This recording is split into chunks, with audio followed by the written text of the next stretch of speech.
So thank you, everybody, for coming and attending this. And thanks to everybody who has been so incredibly thoughtful, both before my mother died and afterwards. And I'm really glad to have this opportunity to sort of, it's not really personally, but close to personally say thank you to everybody.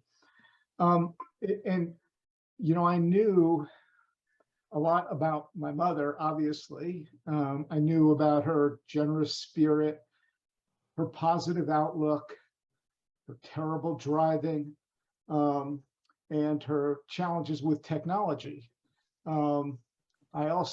She would mention the Dodge Festival and how important that was to her, or the retreats at the convent, or the readings at Montclair Library, or the readings at Barnes and Noble, or the trainings that she did with Maria. But I never really knew what they meant. I knew that they were important to her, but I never really understood them and what it meant to everybody here, or at least many of you here, until I started reading all of the amazing things that people wrote for the book that Maria was kind enough to prepare, and the poems people wrote. So thank you. And, you know, it's been a while. I didn't think I actually get emotional, but thanks to everybody, and thanks to everybody who has contributed to the foundation. That was really important to her as she was in hospice, and it made her really happy that her legacy would live on. I owe a really special thank you to the members of the board of the foundation, Jim Haba, Ken Ronkowitz, who we definitely wouldn't be anywhere without his technological expertise, Jim Gwynn, who, you know, my mother loved LIPS, and it was one of the things she was most proud of. And she planned for many years who should inherit LIPS, and who she trusted with LIPS. And it was always Jim. And I can't tell you how many times she told me in hospice, make sure Jim is in charge of LIPS. Michelle Lerner, who was my mother's intern, and turned into just a close friend, an ally, and somebody who's provided just tremendous support. And my mother wanted her to be her literary executor, which was super important to her. And finally, last and certainly not least, Maria, who was her absolute best friend, trusted ally. Everything that came up at the end, when I didn't know, like, what should I do about this? She would just say, ask Maria. Maria will know. And Maria has known, and she's been amazing. So thank you. So one plug for the foundation.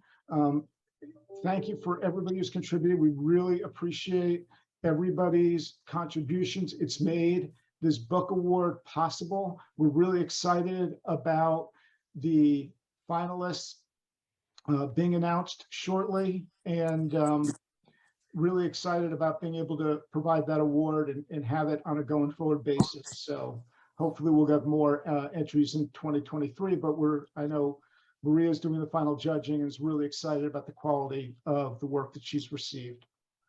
So that's it for me. I wanted to turn it over to Laura's brother, Alan, who is on the Zoom, and I know he wanted to say a couple words. So thank you, everybody, for your patience with me. And I put my mother's picture back out there, and any of you who did any of her readings would certainly recognize it. So I thought I would put it up for the day. So thanks again.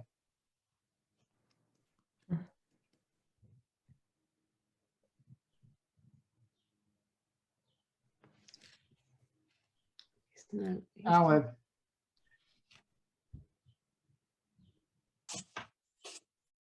Well, let me try that again. Let me think what I'll say this time.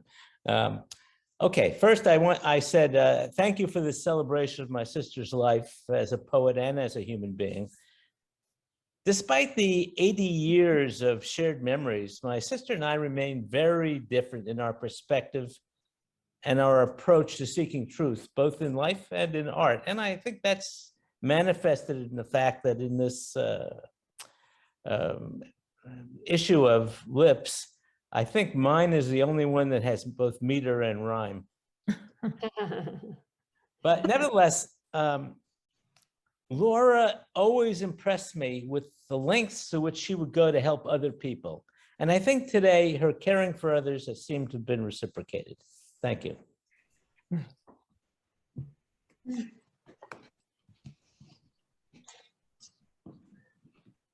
Okay, thank you, Barry. Thank you, Alan, for your remarks. Let's get on with the reading. I'm going to announce the readers in groups of 5 so that you can prepare yourselves a little bit. And I know that for one thing, that Laura always loved a good poetry reading. So let's give her one. Okay, the first reading group is Adele Kenny, Grace Cavalieri, ML Liebler, Michelle Lerner, and Marilyn Moore. So Adele.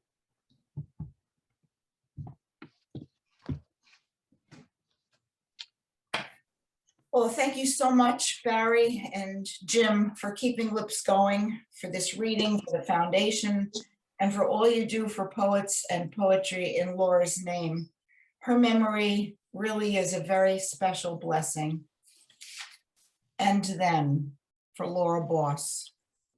It was over as suddenly as it began, a summer storm that swept in through heat and dense clouds.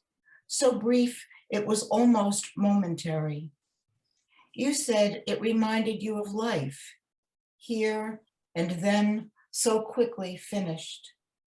We sat in silence for a while before you asked if I believe in a life after this one. I told you I do, and you said you'd never been taught to believe in any life but this. You smiled a little sadly and asked if I could believe enough for both of us. Now, in the bleak reality of your death, this strange piece of night I try to see through, that conversation replays itself often. Just before dawn this morning, I dreamt that you stood in a field with your parents. It was odd that I knew who they were. I never met them or saw their pictures. Your son Jeffrey was with you, and Michael, the man you loved for more than 20 years. There were others as well, the dearest of your dead, and your little dogs, Coco and Nellie, safe in your arms.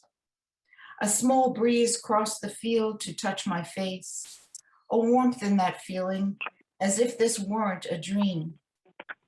Looking up, you smiled and then nodded toward me, as if you were saying, yes. Thank you. Thank you, Adele. Now please welcome Grace Cavalieri.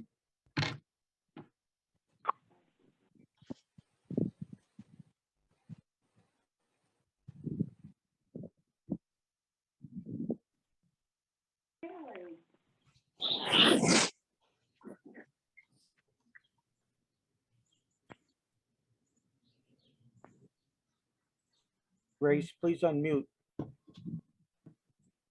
Thank you very much. I loved Laura very much, and she was adorable, adored by everybody. I did not see her often, but when I saw her, I just loved being with her. There was just no one like her.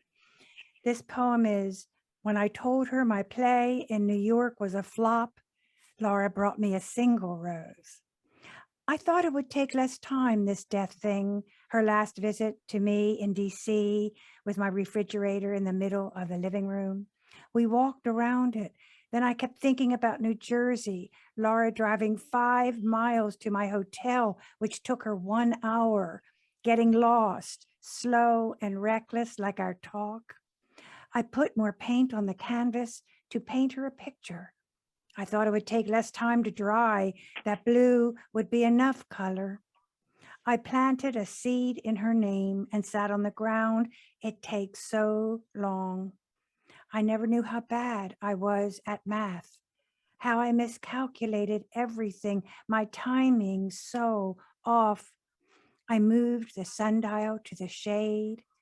I bought a new clock. I thought it would take less time to be without her, whose poetry makes me sob and laugh and cry at once.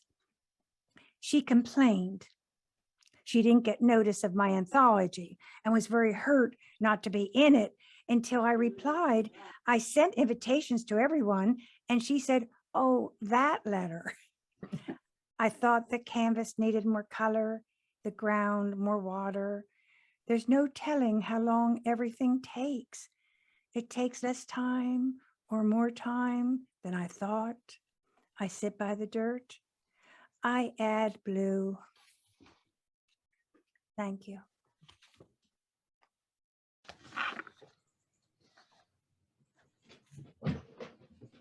Now, ML Liebler.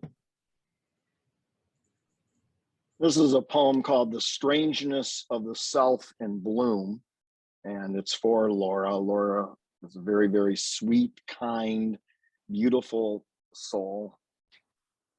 The strangeness of the self in bloom. Sitting in my backyard in the Midwest, I dream of a new world. Raindrops upon fresh green leaves, finches new in their nest, the rose bushes from winter coming back alive in the pink fragrance of their leafy petals. I am talking to the occasional cloud shadow, creation shadow on my lawn. I lay back and whisper myself back to life. I can no longer climb the mountains of my past. I can only move forward. Someday I hope to be reborn again in glory and love. But until then, I sit, dream, and will awaken when I am called. Thank you. Thank you. And now Michelle Lerner.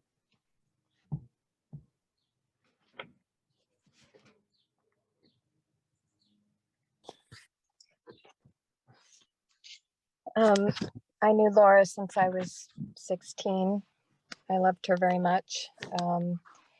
And this poem is actually lyrics to a song. So it has the rhyming and rhythm of a song. But I thought it was appropriate to write her a song because I learned guitar at the beginning of the pandemic. And every time I talked to her, she wanted to know if I was practicing and playing. And she took such delight that I was learning something like that. So, and she loved ships. And this is about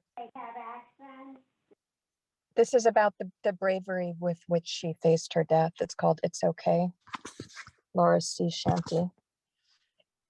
Well, you said you were ready to lay down your bones, and you called who you needed to call, and you closed up the house, found a home for the dog, and you told us that you'd tried it all. And the poems were all finished and sent to the press. You said that you were not afraid. You were ready to sail on that dark river trip in the bed that you'd already made. And you called in the bosun, the captain, the crew, and you told them to hoist all the sails. And you put on your skirt and your wide-brimmed hat, and you stood to look over the rails. And even before the ship left the shore, you were already sailing away. And you held up a glass and were strong to the last, saying, it's okay, it's okay, it's okay. And the water was dark, but you knew where it went, and you raised your last glass to the burning sunset.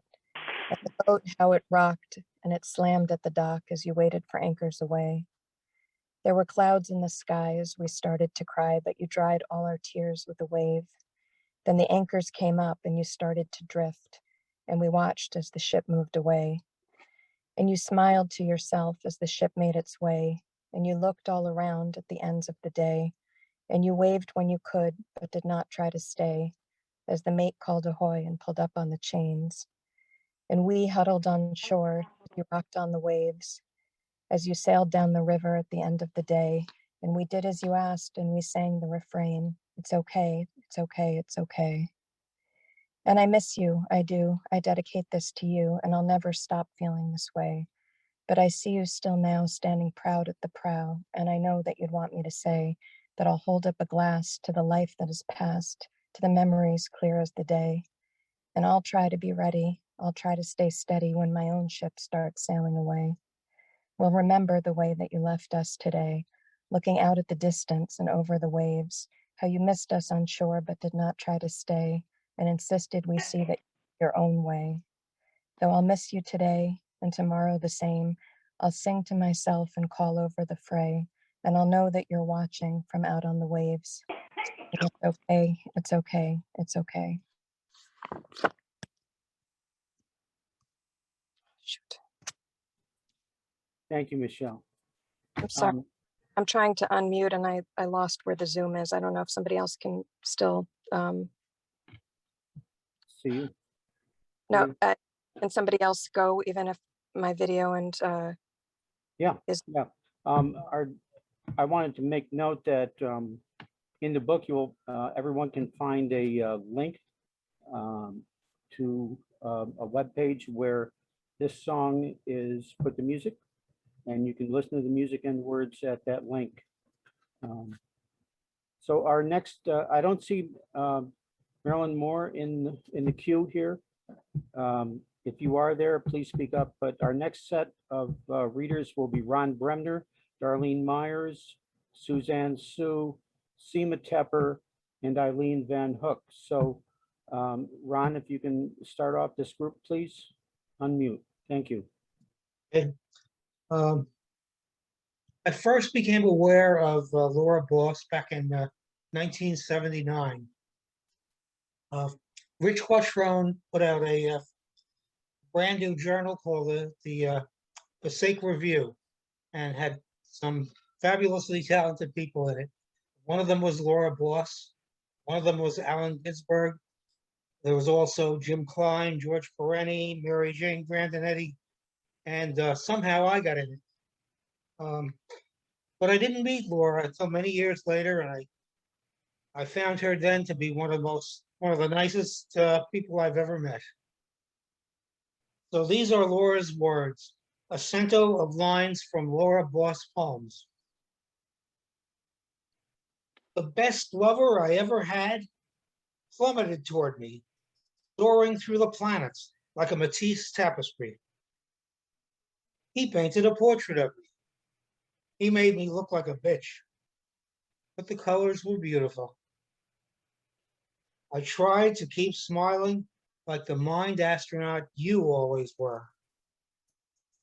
Where once there were so many divergent paths, I just celebrated place to be buried of patterns and layers.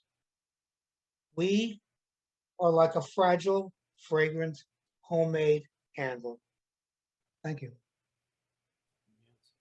Thank you, Ron. And now please unmute Darlene Myers.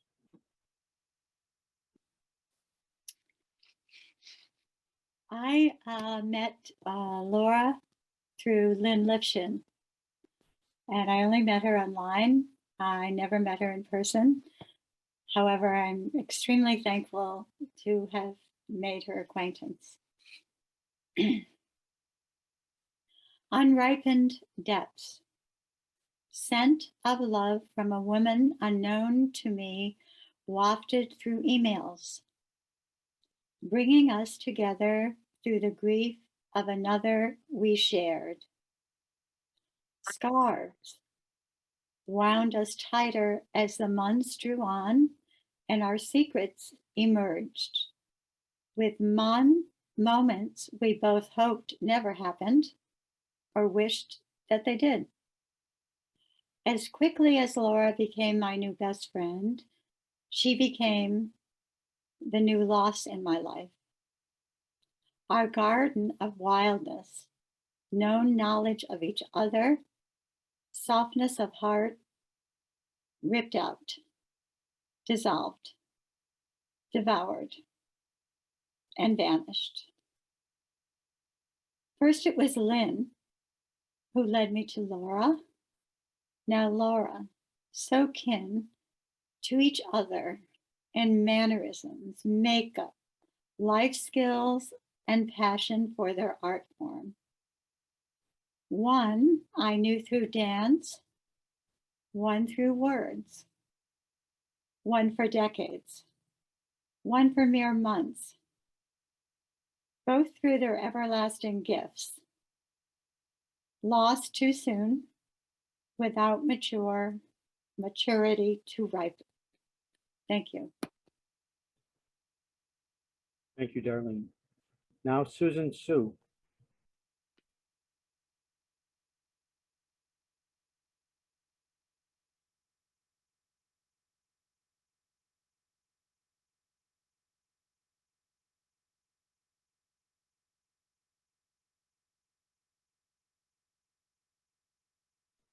Susan Sue, I think you're there somewhere.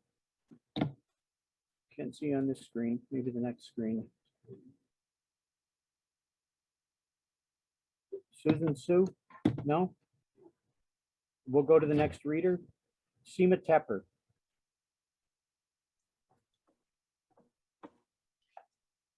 Thank you. Elegy for Laura Boss, 1938, 2021. March, true to his name, came stomping in. Snow, rain, wind, storms.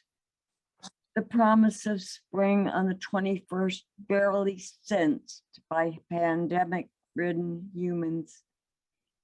The forecast for April, nothing but showers, so I took one. April, perhaps the daughter of archery, from the Latin to open, begins to please us with her first yellow sprays of forsythia. I, like many others, walked through Branch Brook Park to admire the plethora of pink and white cherry blossoms. In the residential areas, lawns showcase purple crocus, smiling jonquil, and daffodil.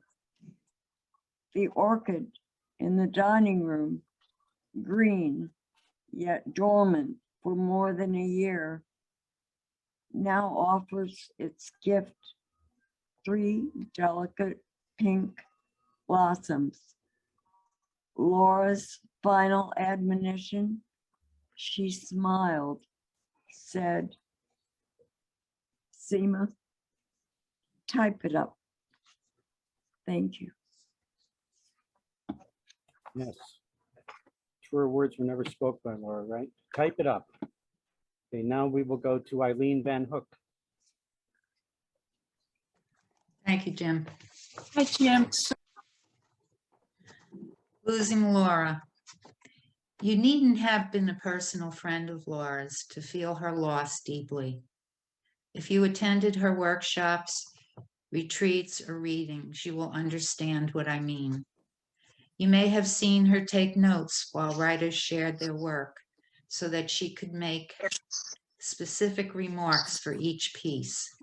You may remember her encouragement, how she made you believe you were a poet, and how she recalled bits of your life that she learned from your poetry.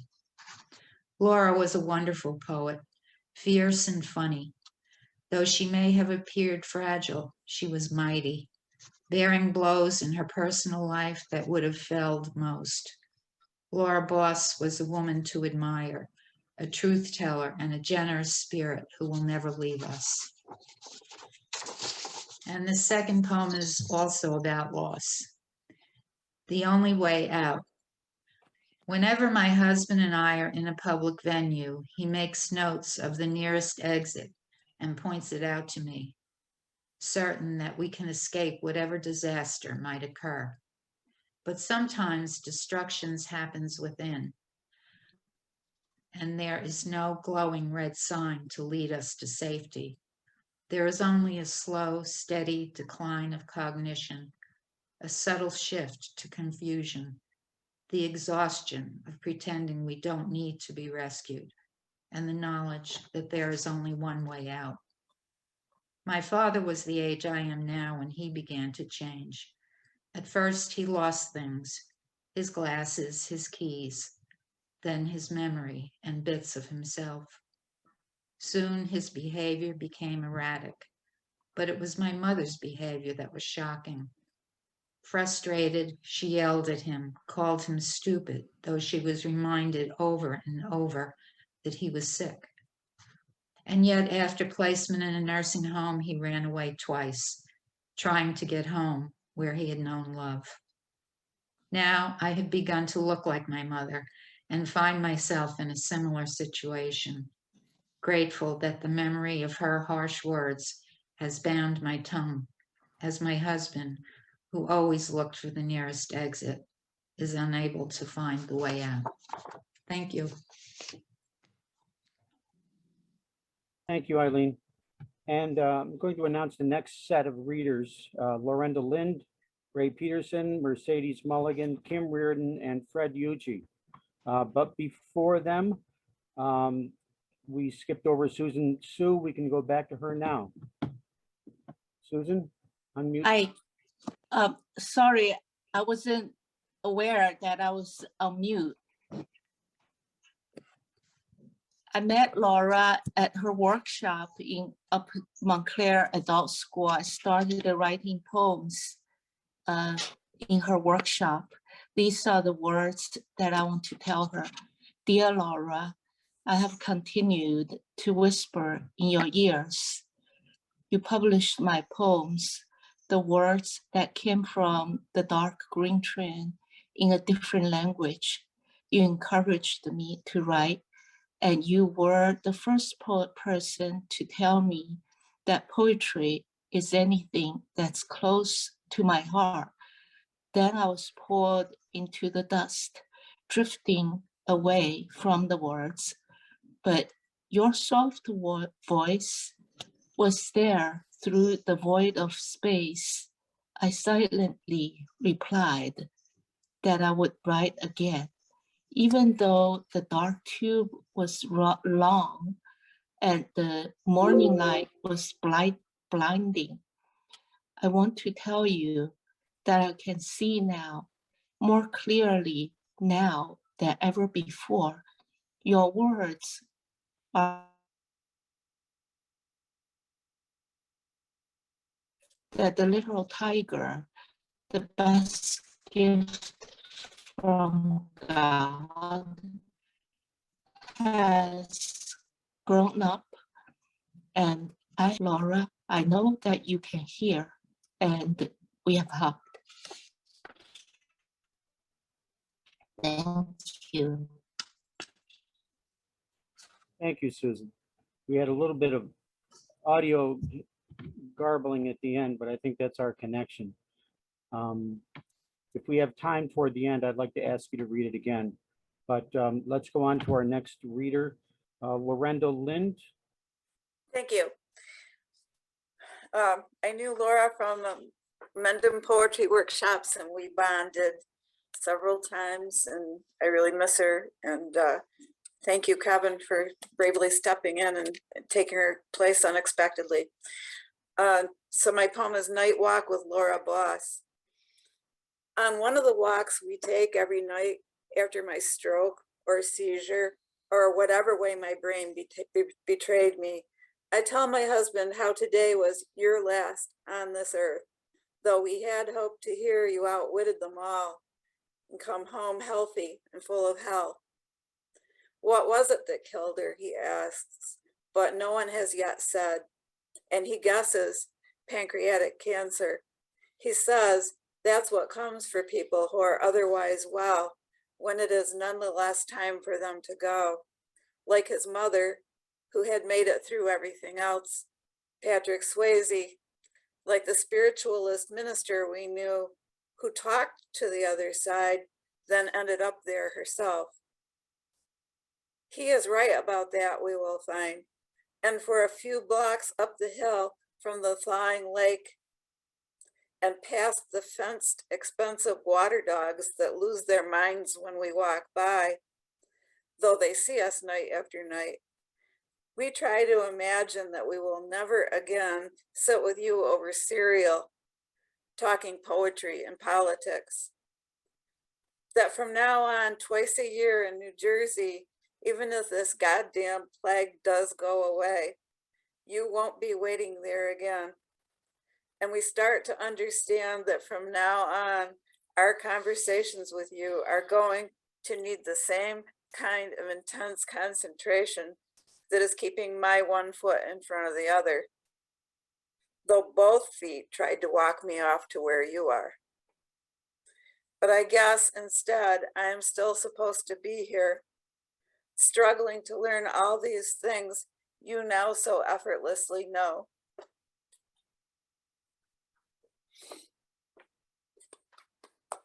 Thank you. Thank you. And now Ray Peterson.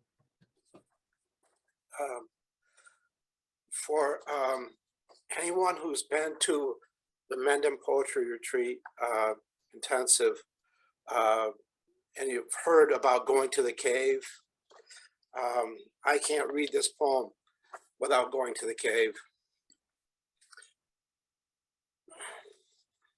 She was unfailingly kind. I knew Laura through the poetry intensive weekends at Mendham. I didn't know her son had disappeared. I knew that her sessions would typically run longer than Maria's because of her patience with each reader. I knew that she held her poems very close to her face to read them. I didn't know she needed cataract surgery.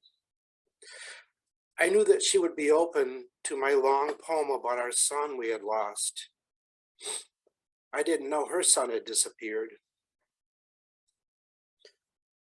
I didn't know until she had canceled the spring Zoom poetry intensive how ill she was, how much she was failing. I didn't know her husband's health was bad and was saddened to hear of his passing. When it was my turn, your turn, anyone's turn to share a poem with Laura, she was present in the deepest way. I knew that the highest compliment I could receive from Laura was to hear, "Type it up, send it out." And though I never heard those words in a workshop, I felt graced by her presence every time I read. When I shared the long poem about our son we had lost, she was very encouraging, urging me to stay with it and to send it out. Laura was unfailingly kind and funny and sexy through her words. Whenever I saw a man, has me wondering if she ever wondered about what I would be like in bed. I never knew Laura in that biblical sense, nor ever lusted after her in my heart. But if shared loss can be a form of making love, Laura and I did have that kind of knowing. Laura was unfailingly kind, even during her own failing. Thanks. Thank you, Ray. Thank you very much. And now Mercedes Mulligan.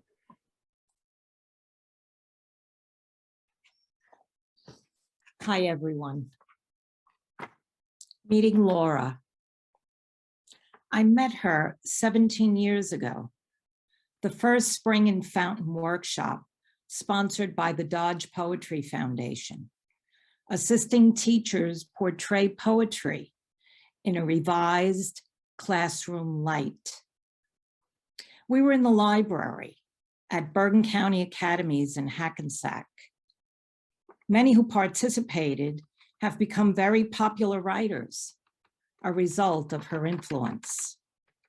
I was lucky, felt no pressure. Wanting to be a better teacher was my solitary goal.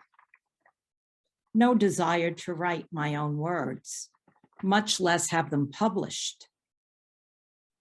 Class required 4 poems, 1 short, 2 with 75 to 100 words, 1 in more detailed narrative form, 15 paper-clipped packets provided.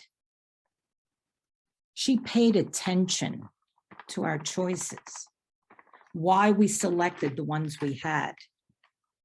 I remember choosing Blessing the Boats by Lucille Clifton.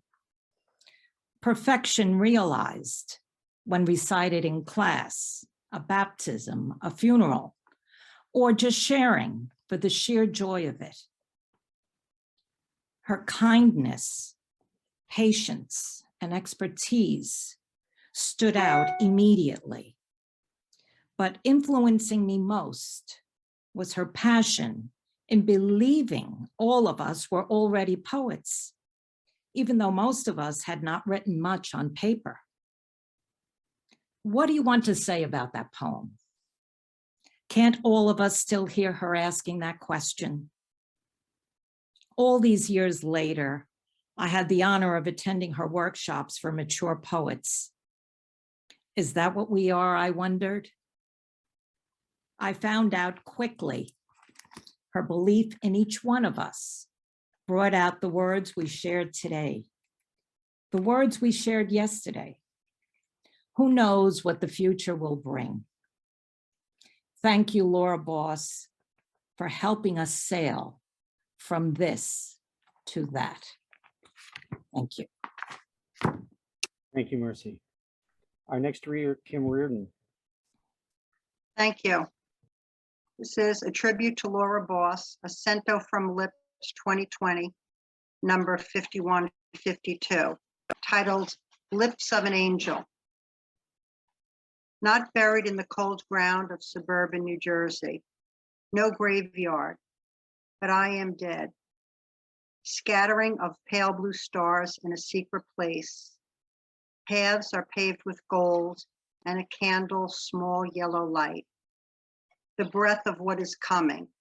Lullaby, aria, poem. I know on a personal level, there are knowns and unknowns, and there are unknowns and knowns. Dreams come to life. I wanted desperately to feel something, like the heroines of the Gothic romances. I longed to feel a true kiss, a passionate embrace. What was I thinking? I should have warned you, you cannot marry a poet. Immortal and everlasting remorse never dies, unless.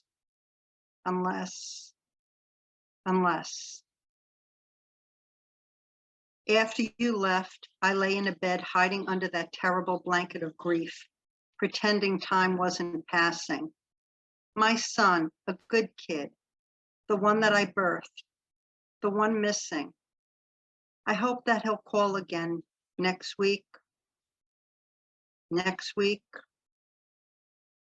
Working out what happened between love, forgiveness, and redemption, I can still remember him. There is no other choice. No end is ever chosen by its beginning.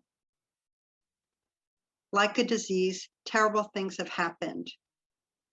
There was much to consider. Never complained. I did what I had to do. I freed myself from something cruel. But for many years, mistakes never rectified weighed on me like the past. Then I noticed something was wrong. What's going on? It's not good. Cautious, even after seeking opinions. Morning tests, examinations, procedures, poking, prodding, shots, the infusion room. So much medicine to take, and surgery, a last resort. Is this what I want? I remember deciding, I won't do that. Never regret what I failed to do. Waiting to die after receiving a terminal diagnosis, my doctor now offers comfort. Nurses do checks, 1 on the hour. Some nights I didn't sleep at all. Oh, the tender touch of suffering as it bends the body into a moan. This too shall pass. Then it was quiet. I worry I wasted too much time. Like a soggy woolen blanket suffocating, it was time to stop. Finally, I can go. I will be home soon. Shutting my eyes, I cry. I say my goodbyes and pray. Slowly, I unpack my sins. And if you want to know what my sins are, you can buy the book on Amazon. How ironic, in darkness is deliverance. It settles in the room like an absent language, waiting and moving and waiting. You are neither here nor there. Crossing from one side to the other, I die with closed, dry lips, transparent, bare, lifeless. A tattooed sleeve of planets and constellations, one bright solo light cutting through the darkness. Completely certain there were spirits. I saw a whirlwind of stars and felt fairies flitting around me, soft as the feathered angels who guided me. Inside the night, the other side of the curtain, a parallel universe. I smell something holy. Hush. I hear a voice calling. He's speaking to me. You see, I'm here. Just a faint outline, we walked, me following the dim and determined figure. Oh, happiness, how blindly, radiantly you glow. A few former students are excited to see me again. My hair, my handwriting, my views. A stack of books lie on the garden bench, all signs a woman cared enough. Like a dog that howls backwards, we've been anchored by memories, immortal and everlasting memories that never die. Sit next to my desk and talk with me. Oh, love, one of the most fulfilling things about being a teacher, to share with my students side by side, the lips of 52, ready to flourish again. How prophetic. I love the peace, the quiet, the acceptance. Never meaning to, I wasted too much of my life living. Even if my life is branched off, I write a different next line in the breath of what is coming. Even if I am dead, there is more to consider, because a poem is never finished. Thank you. I remember those words from Laura all the time. A poem is never finished. And now, Fred Ucci. Remembering Laura Boss. Forgive me, everyone. I don't know if these are the prompts Maria gave me for today or some old ones from a previous workshop. I put them in my bag when she gave them to me, and these came out of my bag, but I'm not sure if these are the ones for today or not. You tell me if you recognize these as old ones from a previous workshop. It doesn't matter if they are. You can pick one if you didn't do last time. And I'm sorry if they are, because Maria worked so hard on the prompts for today. I'm just so unorganized. Don't tell Maria. Laura, so much sorrow and loss in your life the last year. Your son, your husband. How much can a person take? You bounce back each time stronger than ever, always there for us. Even with your little foo-foo dog barking in the background on Zoom, guiding and praising all our efforts, no matter how flawed they were. But now you are gone, taken from us unexpectedly, and how you will be missed. Listen, a poet who could write a poem making us laugh about all the penises she had seen so far in her life can't be half bad, no matter how unorganized she was. And Laura, all those unfinished poems at the bottom of your bag, scrawled on scraps of paper you had trouble reading, as you would always tell us, somebody should type them up.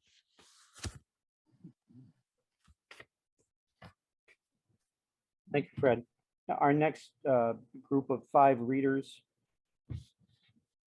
is Alan Ziegler, Elizabeth Marchetti, Frank Nicoletti, Joe Weil, and Maria Mazziotti Gillen.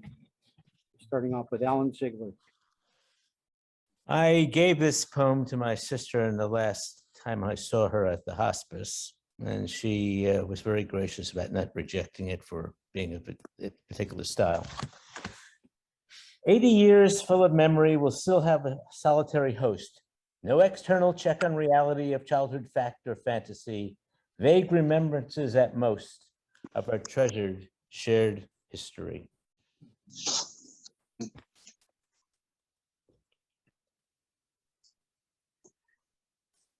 Thank you, Fred. Alan, I'm sorry. Next reader, Elizabeth Marquetti.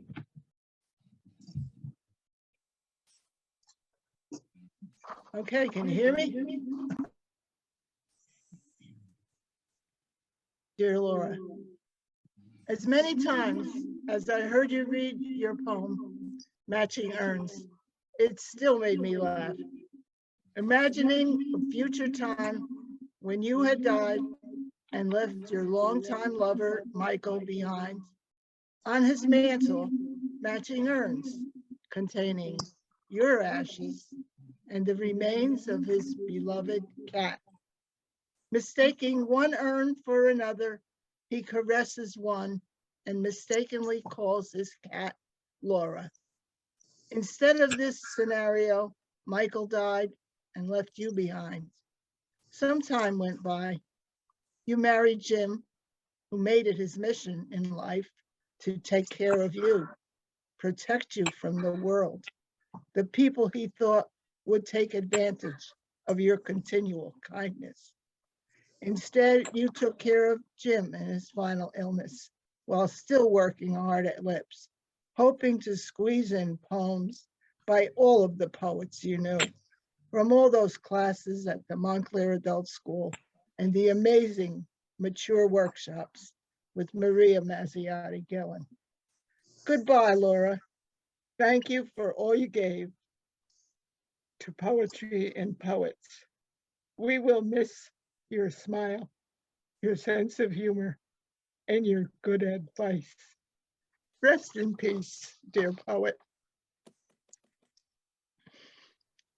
Thank you, Betty. Our next reader is Frank Nicoletti. Frank, unmute and read your poem, please.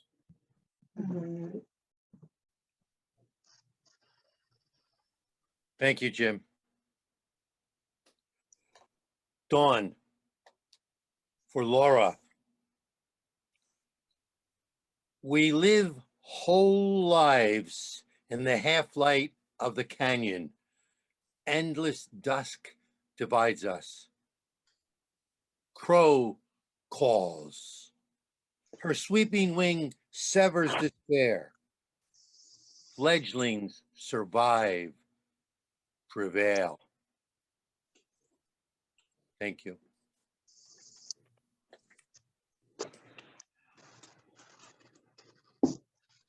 Thank you, Frank. I was looking for Joe Wiles' name in the chat. I don't see him. Joe, are you there under a different name maybe? If so, please unmute. If not, and you join us later, I'll come back to you. Our next poet is Maria Mazziotti Gillen. I'm going to read this poem called Laura. I've now not accepted it, although my mind knows she's true. Used to say that once you'd ostrich yourself something when you couldn't bear to face it. I am doing the same. The world without you is weighted down in dark clouds. I am drowning in this darkness. I know you did not believe in God. I don't believe in heaven, you said, but I want in heaven. I want to believe there's a white bench on a beautiful white path lined with flowers. I want to believe you will meet me there and we could sit for hours talking about poetry and poets. Read me your latest poem. I will read you mine. This will be epic. I promise you'll meet me.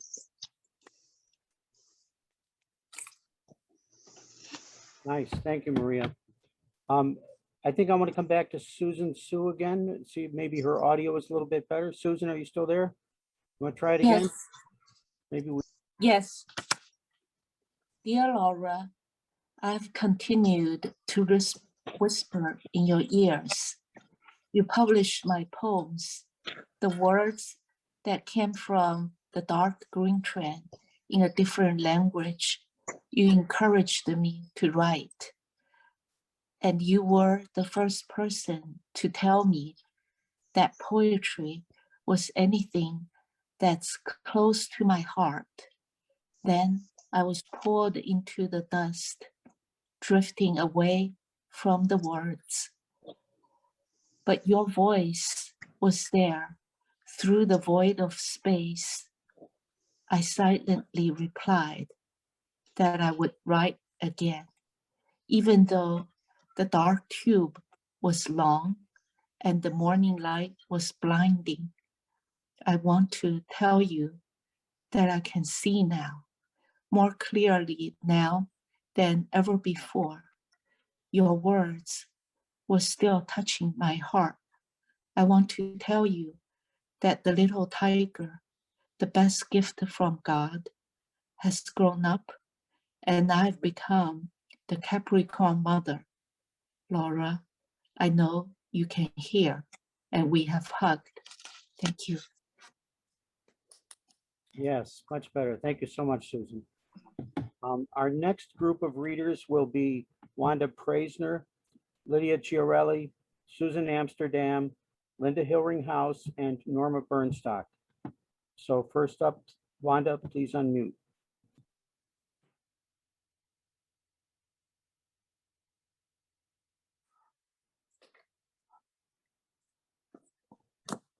Wanda, please unmute.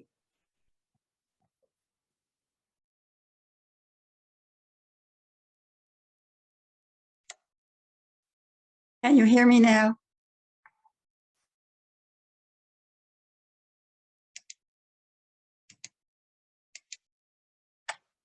Can you hear me now?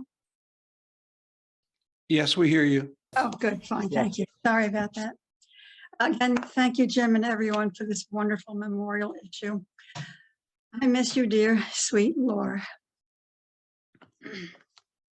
My dream of you with an epigraph from Bill Murray. There is love, what we came with, what we leave with. Somewhere I jotted down the date and your words to me in my dream of you. No sense to search for what's lost. Better to focus on what remains. What remains? I'm a roadside tree sheared in half by utility men in hard hats. I'm a revolving door circling between where I'm going, where I've been. No past, but in photos or memories. What I remember, you reached up from your wheelchair, took my hand, said, "You're the best thing that ever happened to me." As though you knew those were the words I'd need. Thank you. Thank you, Wanda. Next poet, Lydia Chiarelli. Hello from Italy. I am honored to be here to remember Laura with all of you. The title of my poem is Strange Stillness, and it starts with a quote from Emily Dickinson. The stillness in the room was like the stillness in the air between heaves of storm. Emily Dickinson. One dawn more of another endless day. A strange stillness enshrouds the city with an opaque veil. At times, evanescent figures come out of dark corners, pass and disappear, engulfed in a fluid solitude. Today again, I will enter the virtual labyrinth of silence. Today again, I will turn one by one every blank page of this alien time. Thank you. Thank you, Lydia. Thanks for joining from Italy. Our next reader, Susan Amsterdam. Laura and I worked on so many poetry projects together over 25 years, and I really thought she was a lovely, lovely person, and I miss her very much. I was very glad I did have the opportunity to say goodbye. That was very meaningful to me.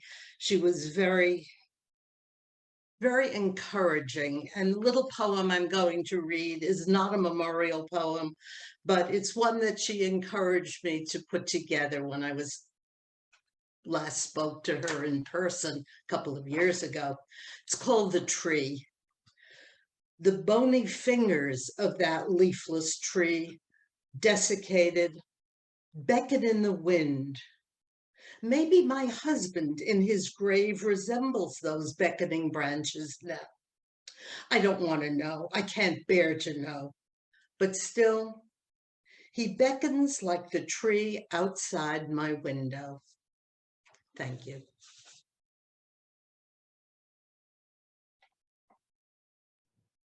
Thank you, Susan. Our next reader, Linda Hillringhouse.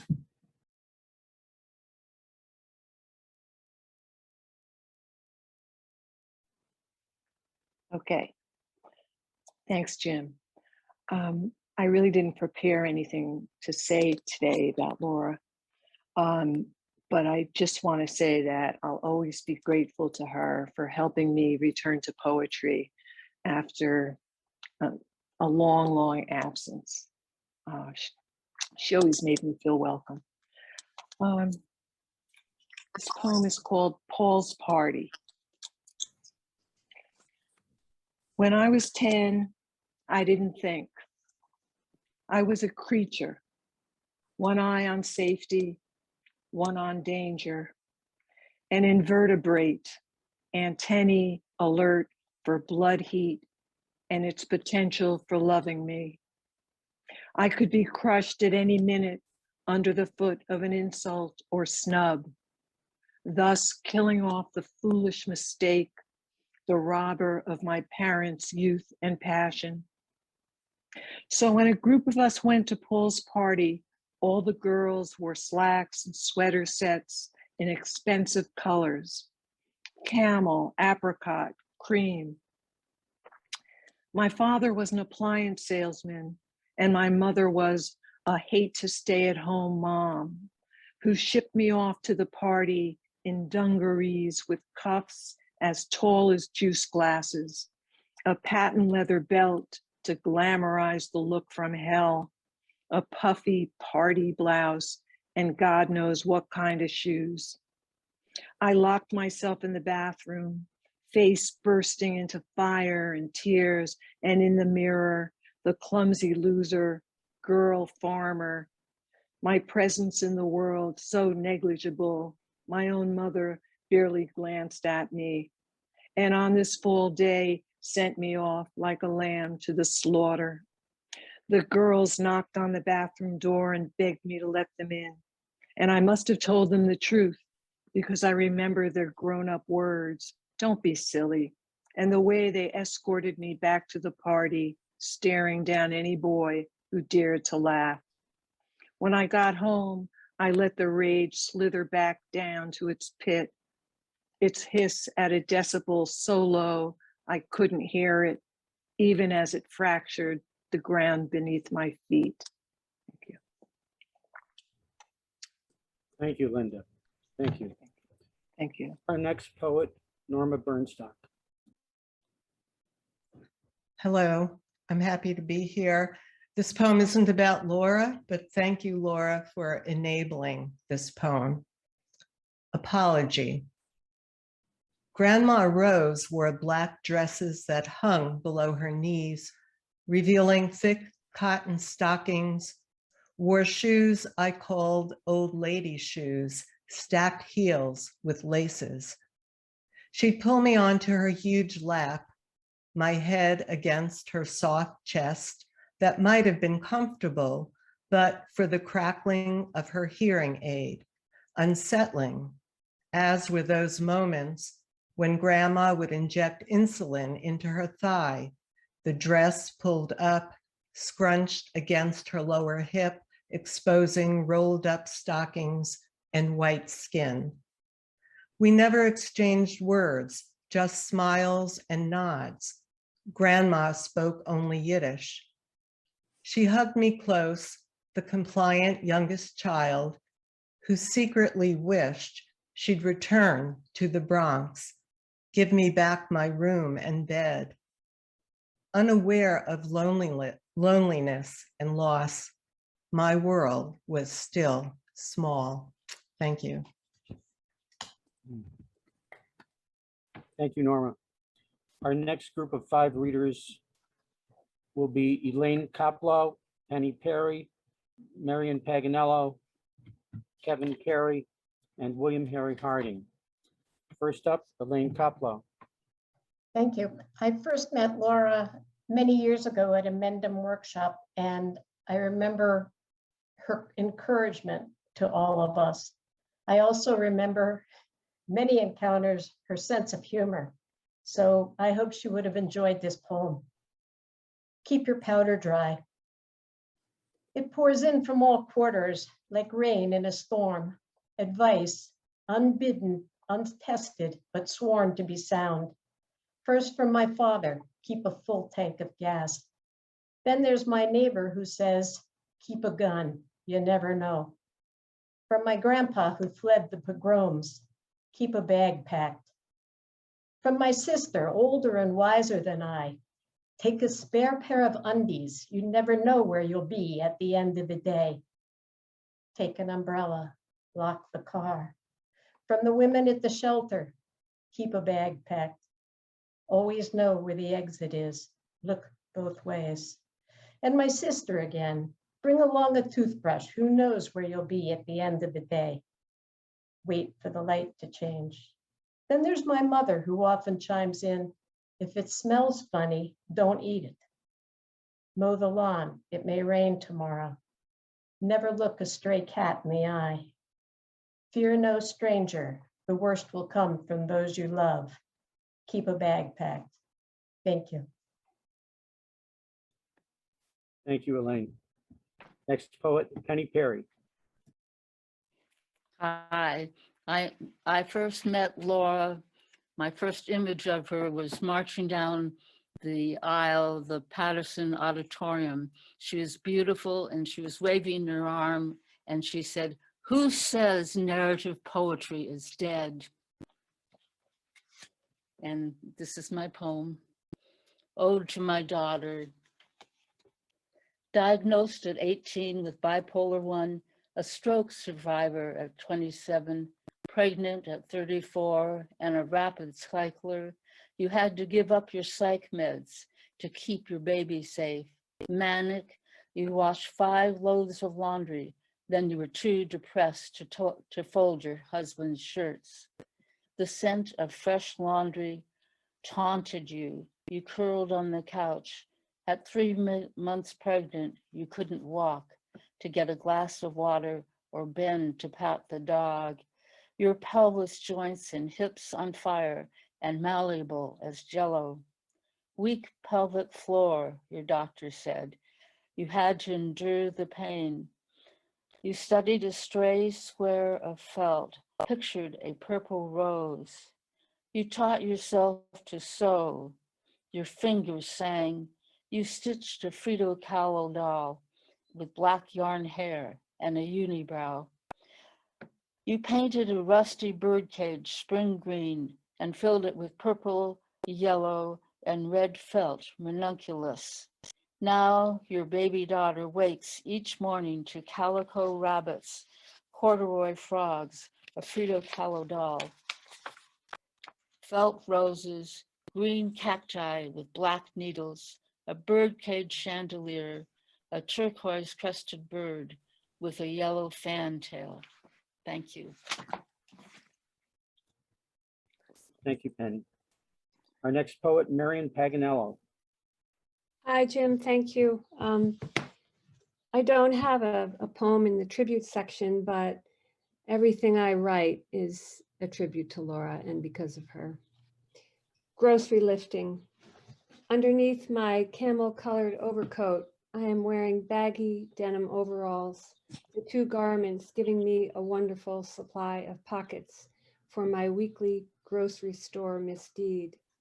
Already in the roomy back pockets of my overalls, I have slipped 2 small steaks, tightly wrapped with cellophane in their styrofoam trays, 1 per pocket. Nestled on the side pocket along my right leg are 2 sticks of butter, In the left front pocket, I have slipped a bar of Kame soap, and in the right one, a small box of rice. In the inside breast pocket of my overcoat is a brown glass bottle of vanilla. The side pockets conceal on the left a box of Band-Aids, and on the right, 2 Hershey bars for my father. I am 17 years old, a junior in high school, the middle of 5 siblings. Since our father's divorce from our stepmother 1 year ago, I have managed the house. My older brother, ever the poetic accomplice, asserts that I look like a Piero della Francesco angel, and no one would ever suspect me of shoplifting. While I work my 5-fingered stealth, my brother pushes the cart behind me, dutifully filling it with other groceries: milk, cheese, saltines, a roasting chicken, frozen peas, a net bag of potatoes, a pint of heavy cream for our father's coffee. Our father, a surgeon, has had to retire from his practice and his operating schedule. At the age of 47, he has advanced emphysema and no longer possesses the stamina to manage all that. Instead, my brother drives him in and out of the city 3 times a week, where he teaches the residents at Bellevue Hospital. Bellevue, where he did his own residency and where his grandfather and father before him also practiced. There is not much money coming into the household. I have an allowance of $35 a week to feed my family. I cannot bring myself to tell our father that this is not enough. I cannot bring myself to tell him that half the food in the pantry, in the refrigerator, or on our dinner table has been stolen by me. I could not bear to shame or hurt him with this difficult truth, nor could I ever let him know the dense mix of guilt and love I am mantled with when I hand him those 2 Hershey bars and tell him to tuck them away somewhere safe just for himself. Thank you. Nice, thank you, Marion. Our next poet, Kevin Carey. Hello, everybody. This is not a tribute to Laura, but like Marion said, there's a little piece of Laura in every poem that I write. I will miss her. Being Cool, a prose poem for the old neighborhood. Growing up in my city meant you had to try and be cool. I remember this kid, Tony, in 7th grade wore suede boots with tassels that went up to the knee.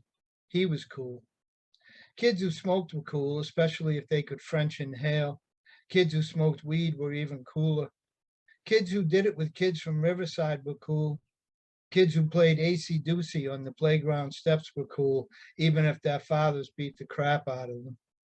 Kids who knew older kids were cool, maybe hopped a ride to the drive-in or the bowling alley over the bridge, or got to drink beer in dark basements with black lights. Kids who had long hair and bell-bottoms were cool. Kids who had makeout sessions in the marsh were cool. Kids who could fight were cool. Kids who rode their bikes with chopper extensions were cool. Wearing yellow on Thursdays was not cool. Some kids who jerked off on the school wall thought they were cool.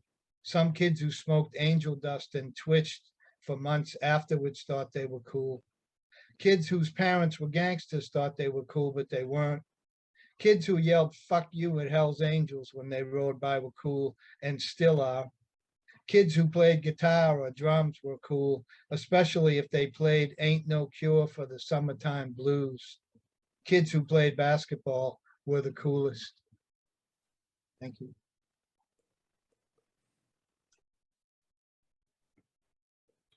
Thank you, Kevin. And now William Harry Harding. I was always honored to publish Laura in the San Diego Poetry Annual and forever grateful to have known her. Thanks, Jim and Barry, for continuing your work with Laura in this wonderful edition of Lips. I'm honored to be in it. This is a tribute, I hope, to Laura's embrace of irony and her sense of humor. It begins with a prefatory quote from To a Mouse, 1785 by Robert Burns. The best laid plans of mice and men aft gang a glee. This is of cowards, of cows and cowards. An email from Amazon strayed in yesterday, deals on cattle prods, 11 in all, ranging from $52.98 to $76.69, including a pocket-sized unit with leather holster at additional cost. I studied the listings, decided the 8,000-volt rechargeable long handle model was the best, while wondering why this promotion was driven to someone who owns no cows, no livestock of any kind, and if he did, zapping them would not be his first or 93rd thought. What's next? Branding irons? How many of these would a mega online giant stock? Not looking that up for fear of getting algorithm to death with who knows what. Or could this be a reach out to the home security and self-defense minded, an electric hand weapon to ward off intruders or attackers, replacing those tiny tasers that, to work, require getting up close and personal with assailants, or an update for mace or pepper spray, a go with for knives, tactical gears, guns, ammo, a 2-year supply of powdered food and bottled water and toilet paper? Have we slithered into this gully? Or is that email simply a mistake, a marketing glitch? If so, then how come the model I like best only comes in yellow? Thank you. Very nice. Thank you. Our next group of readers, which is our last group, consists of Roz Giardina, Bob Rosenblum, Alana Scheik, Margaret Sirocco, David Stanford Burr, and ending with Ken Ronkowitz. First up, Roz Giardina. Like Darlene, I never actually met Laura. I only took what may have been her last Zoom class. And I'm very sorry to say that I didn't get to have another class with her. She was wonderful. This poem is not a tribute, but I chose to send it because I thought it would be something Laura would have liked. Medicine for mistakes made by moonlight. Mistakes made by moonlight are not stubbing your toe in the dark, choosing the wrong color sweater, putting on a black shoe and a brown, or picking up another woman's panties off the floor beside your lover's bed and trying to put them on. No, the only medicine for curing dumb things done in the dark, like sleeping with a married man, is to write. Pretend you live in the Netherlands during the tulip craze and paint landscapes, though painting landscapes was forbidden to women. Imagine yourself a maid sweeping a Victorian hearth, setting out the silver, flirting with the master, or a wealthy New Yorker summering in the Hamptons, jetting off to Cannes. But now you cannot swallow the medicine when you are a smashed toy on the sidewalk and too broken to feel. There is no medicine for mistakes made by moonlight. There is no cure. There is no medicine when you are too broken to write. Thank you. Thank you, Roz. Next up, Bob Rosenblum. Yeah, thank you for the opportunity. This is not a tribute poem. I gotta say, I was in Laura's workshop, some of them, and all the right words seem to apply to her: warmth, encouraging, generosity, all the words like you hear at today's reading. The poem is Lost Superman Episodes. Were there ever any episodes about the Daily Planet's company picnic, Jimmy Olsen and Lois Lane amazed at how hard Clark Kent could spike the ball in the newspaper's volleyball game, and how far he drove the grapefruit-sized softball, which no one ever really saw come down? Even back in the office on Monday, Perry White commented, "Jesus Christ, Kent, what do you eat for breakfast?" I thought There may have been an episode where Superman slipped on a bar of soap in the shower, resulting in a displaced shoulder, but no one remembers anything like that. He stops bullets in trains. What made me think he would hit his head on a faucet assembly? Then there were the lost episodes in my life story. I thought I witnessed a UFO over the future site of the New York State Thruway near our bungalow colony in Suffern, a bright red spot lost in the blue sky. I was sure I was there, but my brothers talked me out of that, just like they talked me out of seeing a single-engine plane take a 90-degree turn downward and crash behind the Pascack Motel by our bungalow colony in Spring Valley 5 years later. Perry White would have said, "Great Caesar's ghost, Bob. You were in the hammock, fast asleep." Thank you. Thank you, Bob. Our next poet, Alana Shaikh. I never knew Laura Boss, but I did know her work. This poem is called Genius. If I was a demon, dogs would follow me everywhere, howling in rage. Elevators would take me to the 13th floor. I'd wear fantastic boots. I'd eat only seaweed in the scent of tobacco. My hair would be smooth, glossy, perfect. My hems would be constantly ragged. I'd never need sunglasses. I'd smell like stone and fresh cut dandelions. Weather would avoid me, except fog, which would thicken in my presence. I would fear nothing but cats.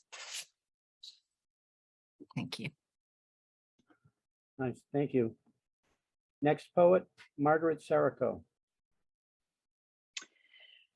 So this is one of the poems I typed up from the dozens of prompts and lists of words that Laura always gifted us with. I miss her every day. It's not a tribute poem, but it's for Laura. Cookies. My feet dangle from the chair. The doctor's office is cold. I stare at my reflection in the shiny metal table legs.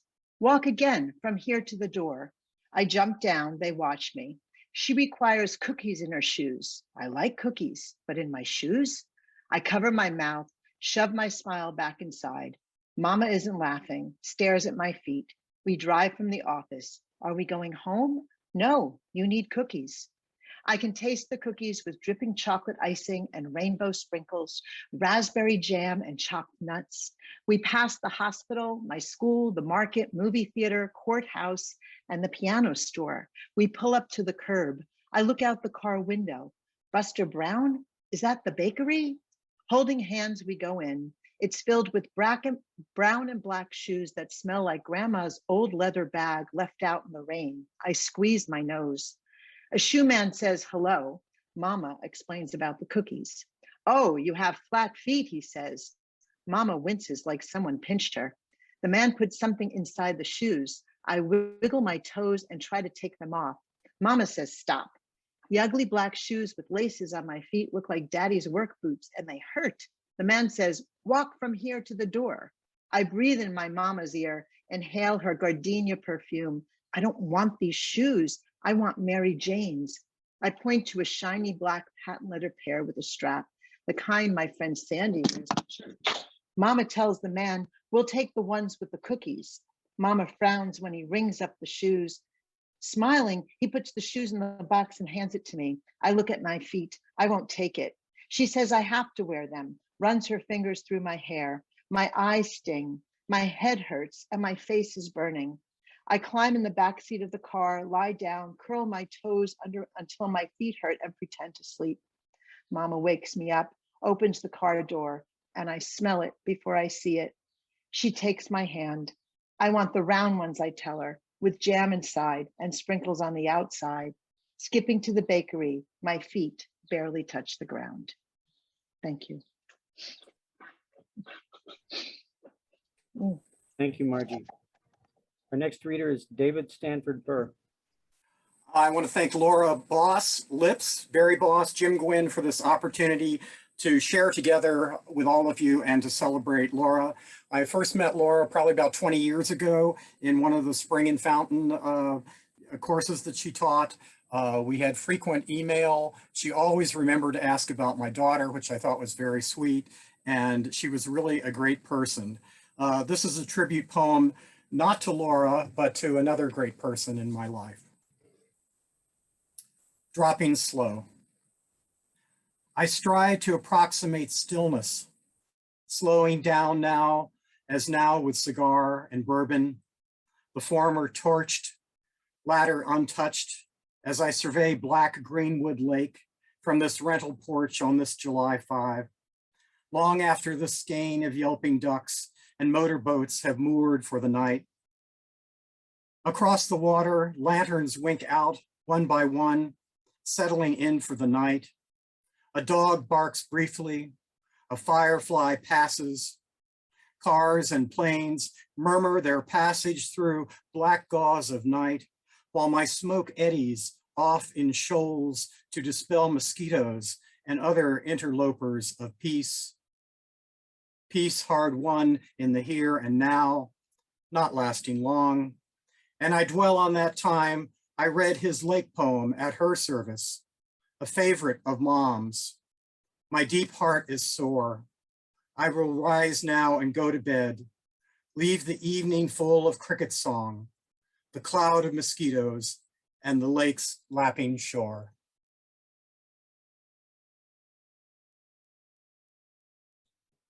Thank you, David.